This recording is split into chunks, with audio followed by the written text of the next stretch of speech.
అందరికీ నమస్తే. Welcome to food and garden. ఈరోజు వీడియోలో దోసపాదుని ఏ విధంగా పెంచుకోవాలో చూద్దామండి.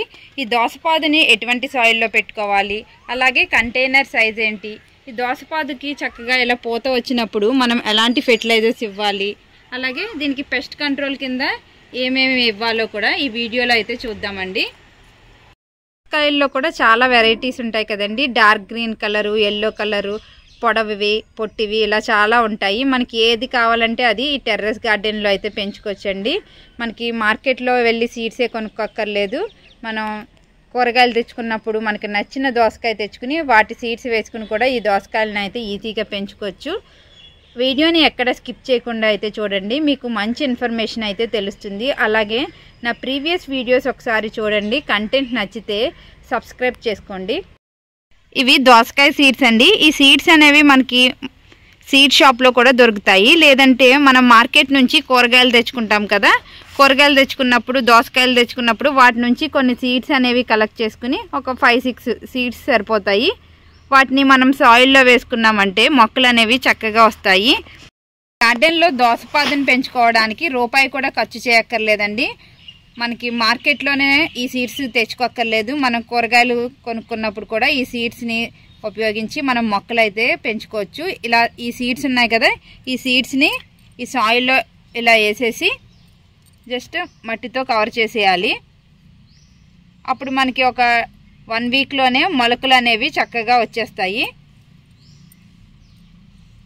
సీడ్స్ అన్నీ వేసిన తర్వాత వాటర్ అయితే చేసుకోవాలండి. ఇలా వాటర్ చేసిన తర్వాత మనకి 1 వీక్కి మొలకలు అనేవి వస్తాయి. మనకి దోసకాయకి మనం ఏ కంటైనర్లో పెట్టుకోవాలనుకుంటున్నామో డైరెక్ట్గా దాంట్లో కూడా సీడ్స్ అనేవి పెట్టుకోవచ్చు, లేదంటే సీడ్లింగ్ ట్రేలో వేసుకుని మొలకలు వచ్చిన తర్వాత చిన్న సైజు ఒక 1 వీక్ అయిన తర్వాత చక్కగా ఎంత సైజు పెరుగుతాయి కదా, అప్పుడు మనం ఏ కంటైనర్లో పెట్టుకోవాలో ఆ కంటైనర్లోకి ట్రాన్స్ప్లాంట్ చేసుకోవచ్చు.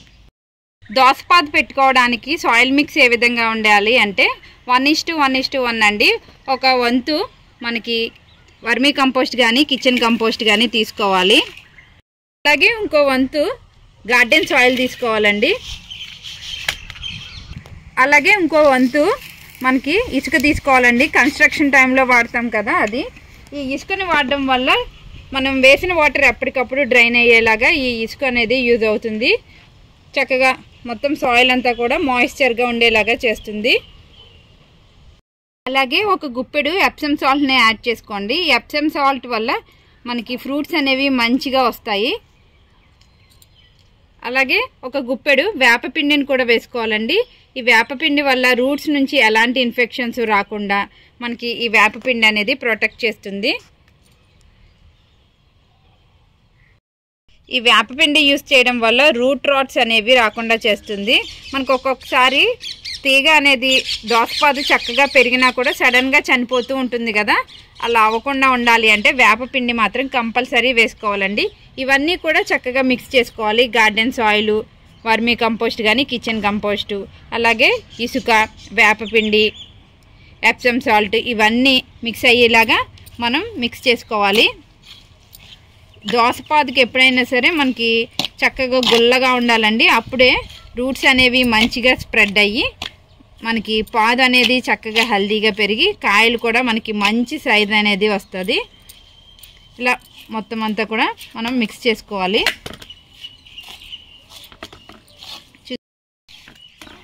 ఇలా మిక్స్ చేసుకోవాలి. మొత్తం మనం వేసినవన్నీ కూడా అన్నీ కరెక్ట్గా మిక్స్ అయ్యేలాగా చేసుకోవాలి. చూసారా, సాయిల్ అనేది ఇలా గుల్లగా ఉండాలి, అప్పుడే మొక్కలు అనేవి చక్కగా పెరుగుతాయి. దోసపాదులు పెట్టుకోవడానికి కంటైనర్ ఏ విధంగా ఉండాలి అంటే ఇలా వెడల్పుగా ఉండాలండి. వెడల్పు ఎక్కువగా ఉండి లోతు ఎక్కువగా ఉన్న కంటైనర్లో దోసపాదు అనేది చక్కగా పెరుగుతుంది. ఎందుకంటే దీనికి రూట్స్ అనేవి బాగా స్ప్రెడ్ అవుతాయి. మనం ఎప్పుడైనా సరే ఇలా వెడల్పుగా ఉన్న దాంట్లో వేసుకోవాలి. ఇలాంటి 100 రూపీస్ టబ్లో అయినా వేసుకోవచ్చు, లేదంటే ఇలాంటి గ్రో బ్యాగ్స్లో కూడా మనం దోసపాదులు అయితే పెంచుకోవచ్చండి. ఇలా వెడల్పు ఎక్కువగా ఉన్న రెక్టాంగులర్ గ్రో బ్యాగ్స్ అయితే మనకి దోసపాదులకి చాలా బాగుంటాయి. మనం కింద నేలలో వేసినట్టు ఈ దోసపాదు అనేది పెరుగుతుంది. చూసారా ఎంత చక్కగా, ఎంత పెద్ద పెద్ద ఆకులు వేసుకుంటూ ఈ దోసపాదు అనేది పెరుగుతుందో. ఎప్పుడైనా వెడల్పు ఎక్కువగా ఉన్న కంటైనర్లో ఈ తీగజాతి మొక్కలన్నీ కూడా చాలా బాగా పెరుగుతాయి. దోసపాదుకి ఒక 20 డేస్లో మనకి ఇక్కడ ఇలా చక్కగా పెరుగుతుందండి. 30 డేస్ తర్వాత మనకి ఫ్లవరింగ్ అనేది స్టార్ట్ అవుతుంది. చూసారా, ఇలా ఫ్లవర్స్ అనేవి స్టార్ట్ అవుతాయి. మనకి మేల్ ఫ్లవర్స్ అనేవి చాలా ఎక్కువ వస్తాయి. ఫిమేల్ ఫ్లవర్స్ కన్నా మేల్ ఫ్లవర్స్ ఎక్కువ వస్తాయి. చూసారా, పాదు నిండా కూడా మనకి మేల్ ఫ్లవర్స్ ఎక్కువ ఉన్నాయి. మీకు ఇప్పుడు ఫిమేల్ ఫ్లవర్ చూపిస్తాను.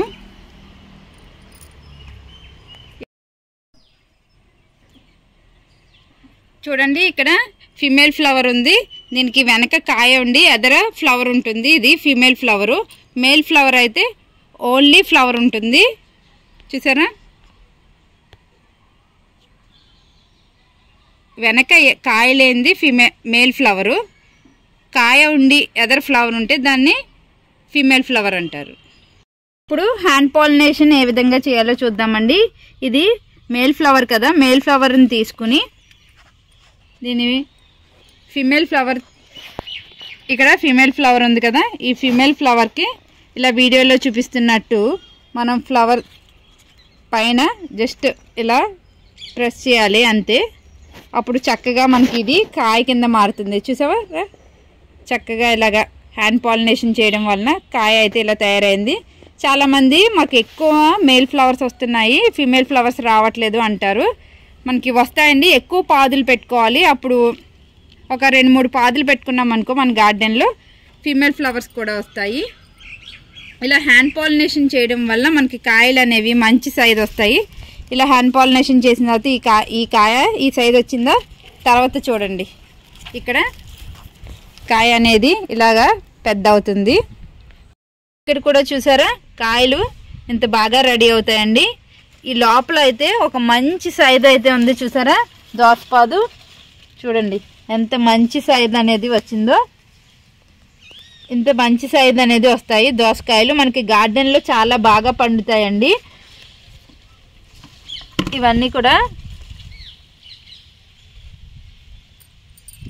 దోసపాదుని చూసారా, దీనికి ఎంత మంచి సైజు వచ్చిందో ఈ దోసకాయ. ఈ దోసకాయలు నేను ఇలా లోపలికి ఎందుకు పెట్టానంటే మా ఏరియాలో కోతులు ఎక్కువగా ఉంటాయండి. మీకు కోతులు ఎక్కువగా ఉన్నప్పుడు ఇలాంటి కవర్ ఒకటి తీసుకుని దీనికి చక్కగా కవర్ చేసేసి ఇలా మనం కట్టేసామంటే కోతులకు కనిపించకుండా దీన్ని కాయనైతే ప్రొటెక్ట్ చేసుకోవచ్చు. ఇలా మనకు అసలు కాయ ఉన్నది అన్నది కూడా కనిపించకుండా మనం ఇలా కవర్ చేసేయాలి. కవర్ పెట్టుకున్న తర్వాత అక్కడక్కడ మనం హోల్స్ అనేవి చేసుకోవాలండి. ఎందుకంటే గాలి అనేది వెళ్ళాలి, లేదంటే కాయలు కుళ్ళిపోతాయి. మనం మంచిగా ఇలా హోల్స్ చేసుకోవాలి. మీకు ఫ్రూట్ కవర్స్ అనేవి దొరుకుతాయి మనకి షాప్స్లో కానీ ఆన్లైన్లో కానీ. అలా దొరికితే అవన్నీ పెట్టుకోవచ్చు. లేదంటే మనకి తక్కువ కాస్ట్లో అయిపోవాలి అంటే ఇలాగా ప్లాస్టిక్ కవర్స్ని కూడా ఇలా యూజ్ చేసుకోవచ్చు. దోసపాదులకి హ్యాండ్ పాలినేషన్ చేయడం వలన దోసకాయ చూసారా ఎంత మంచి సైజు వచ్చిందో. మీరు హ్యాండ్ పాలినేషన్ చేయడానికి టైం లేదంటే కూడా పర్వాలేదండి. ఎందుకంటే ఈ మొక్క నిండా కూడా మనకి చక్కగా ఎల్లోగా ఫ్లవర్స్ అనేవి ఉంటాయి. మన గార్డెన్లో ఈ దోసపాదులు 2-3 పెట్టుకుంటే చాలండి. మనకి ఇన్సెక్ట్స్ అలాగే హనీ బీస్ చక్కగా వచ్చి వీటిని పాలినేషన్ అనేది జరుగుతుంది. వీటితో పాటు మనకి కూరగాయ మొక్కలు కూడా చక్కగా పాలినేషన్ అనేది జరుగుతాయి దోసపాదులు పెట్టుకోవడం వల్ల. దోసపాదులకి ఇలా పూత కాత ఉన్నప్పుడు మనం ఈ కింద ఉన్న మట్టినంతా కూడా మంచిగా గొల్ల చేసుకోవాలండి. ఈ కింద ఉన్న పిచ్చి మొక్కలు లాంటివన్నీ కూడా తీసేయాలి. మొత్తం నీట్గా ఏమీ లేకుండా చక్కగా రిమూవ్ చేసేసి పిచ్చి మొక్కలన్నీ కూడా రిమూవ్ చేసిన తర్వాత ఒక లేయరు ఈ సాయిల్ అంతా కూడా మనకి గొల్ల చేసుకోవాలండి. ఇలా గొల్ల చేసుకోవడం వల్ల రూట్స్ అనేవి మంచిగా స్ప్రెడ్ అవుతాయి. చూసారా, ఇలా మొత్తం చేసేసిన తర్వాత ఇది కిచెన్ కంపోస్ట్ అండి. ఈ కిచెన్ కంపోస్ట్ని మొక్క సైజుని బట్టి ఒక 2 గుప్పుల్లో వేసుకోవాలి. నేనైతే ఇందులో ఒక పాదు అయితే పెట్టుకున్నానండి ఈ కుండీలోను. ఈ కిచెన్ కంపోస్ట్ అయితే వేసుకుంటున్నాను. ఇలా వేసుకున్న తర్వాత కంపోస్ట్ ఇచ్చిన తర్వాత వాటర్ అనేది చేసుకోవాలండి. ఇలా వాటర్ చేసుకోవడం వల్ల మనం వేసిన కంపోస్ట్ అనేది మొక్కకి చక్కగా అందుతుంది. చాలామంది తెలియక కంపోస్ట్ ఇచ్చిన తర్వాత వాటర్ అయితే చేయరు. ఇలా కంపోస్ట్ ఇచ్చిన తర్వాత వాటర్ చేయకపోతే మొక్కకు కావాల్సిన న్యూట్రియంట్స్ అన్నీ మొక్కకి అందవండి. దోసపాదులు ఇలా ఎదుగుతున్నప్పుడు మనం సపోర్ట్ అనేది ఇవ్వాలండి. ఇలాగ కొబ్బరి తాడుతో కట్టామంటే ఈ కొబ్బరి తాడుతో సపోర్ట్ తీసుకుని చక్కగా పందిరి అయితే ఎక్కుతుంది. అలాగే మనకి ఈ దోసపాదులకి ఎక్కువగా మెల్లీ బగ్స్ అలాంటివి వస్తూ ఉంటాయి. పెస్ట్ అటాక్ అయినప్పుడు నీమ్ ఆయిల్ని స్ప్రే చేయాలి. నీమ్ ఆయిల్ని ఎలా చేయాలి అంటే ఒక 5 ml నీమ్ ఆయిల్ తీసుకుని 1 స్పూన్ విమ్ లిక్విడ్ యాడ్ చేసుకుని 2 లీటర్స్ వాటర్లో డైల్యూట్ చేసి ఈ మొక్క మొత్తం పాదు అంతా తడిచేలాగా మనం 15 డేస్కి ఒకసారి స్ప్రే చేసామంటే దీనికి ఎలాంటి చీడపీడలు రావండి. చూసారా మా మొక్క ఎంత హెల్దీగా పెరుగుతుందో, కాయలు కూడా మంచి సైజ్ అనేవి వస్తున్నాయి.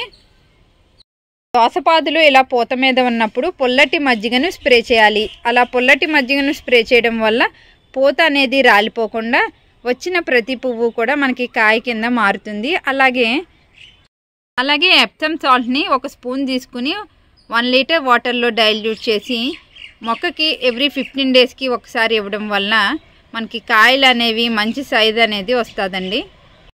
మనం ఇలాంటి జాగ్రత్తలన్నీ తీసుకోవడం వల్ల మనకి ఆకుకి ఒక కాయ వచ్చినట్టు చూసారా దోసకాయలు ఎంత చక్కగా వస్తున్నాయో.